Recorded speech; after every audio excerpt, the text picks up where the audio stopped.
Hoy en Descubriendo Animales hablaremos de los collares eléctricos y antiladridos. Si alguna vez te han aconsejado utilizar algún tipo de collar eléctrico, quédate y mira el vídeo porque puedes dañar gravemente la salud tanto física como emocional de tu perro.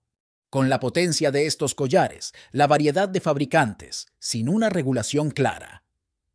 Todo esto aunado a que el collar debe de estar bien apretado al cuello, sin contar con la cantidad de pelaje de cada animal, y no por tanto, como estamos diciendo, es muy complicado realmente controlar el tipo de potencia que estamos ejerciendo contra el perro. Lo primero de todo, debes preguntarte en qué quieres basar la educación de tu animal. Si en la obligación y en el castigo, o en la recompensa y en la confianza, son varias las justificaciones que se dan para utilizar este tipo de collares. Una de ellas es la de que son más efectivos hasta ahora. Los estudios que se han hecho con trabajo de campo y encuestas a propietarios, comparándolo con el refuerzo positivo, no solo han demostrado que no son más eficaces, sino que el refuerzo positivo es más eficaz. El problema principal es que es muy difícil determinar cuándo es el momento justo de aplicar ese castigo, y no solo el momento justo, sino la intensidad de ese castigo. Aplicarlo. Nunca podemos empeorar gravemente la situación, porque de no aplicar el castigo en el momento adecuado, podemos provocar que haya asociaciones negativas ante otras personas, animales o circunstancias. Por tanto, el animal puede asociar la descarga, por ejemplo, contra un niño que pueda estar pasando en ese momento. A nivel de salud, los estudios han demostrado que este tipo de collares aumenta considerablemente los niveles de estrés. Por lo tanto, estamos atentando contra el bienestar animal de nuestro perro, y si nos fijamos en las 5 libertades de bienestar animal, en la cual una de ellas es no proporcionar ni sufrimiento ni dolor al animal, estamos incumpliéndola. Pero también varía en el ambiente en función del tipo de pelaje, si está bien apretados y no.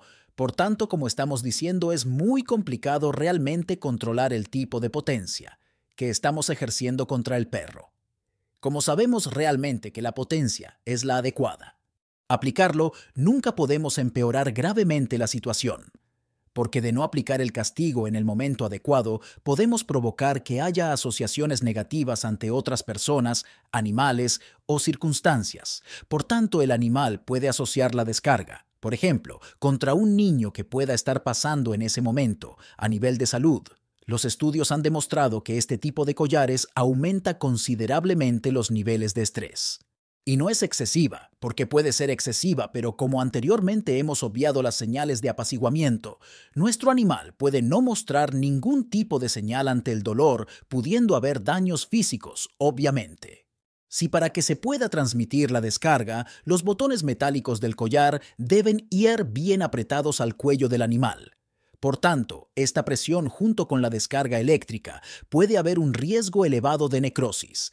Para finalizar, tu perro seguramente, cuando utilizas un collar de este tipo, está haciendo señales de apaciguamiento o de calma, y tú realmente estás ignorando a estas señales, puesto que sigues trabajando con este collar. Te va a provocar que a la larga tu perro deje de emitir estas señales de baja intensidad y va a empezar a aumentar la intensidad llegando a morder, puesto que previamente habías ignorado todas estas señales, y no tiene ninguna utilidad hacer señales de baja intensidad contigo si te has dirigido a un profesional y te recomendó utilizar estos collares. Me quedan ganas de utilizarlo, y me dices, no, yo solo quiero utilizarlo como antiladrido. Y yo te pregunto, ¿por qué ladra tu perro? Forma parte de su lenguaje verbal. Si es una cosa excesiva, deberás preguntarte por qué lo está haciendo y acudir con un profesional que trabaja en positivo para que te ayuden definitivamente. No es una herramienta adecuada para trabajar el adiestramiento o educación con tu perro. Un adiestramiento basado en el refuerzo positivo ha demostrado mejor eficacia, sobre todo a largo plazo, tanto en la salud física como la salud emocional de tu perro. Espero les gustara la información. Si fue así, no olvides darnos un like y suscribirse para más contenidos como este. Gracias por apoyarnos y hasta la próxima.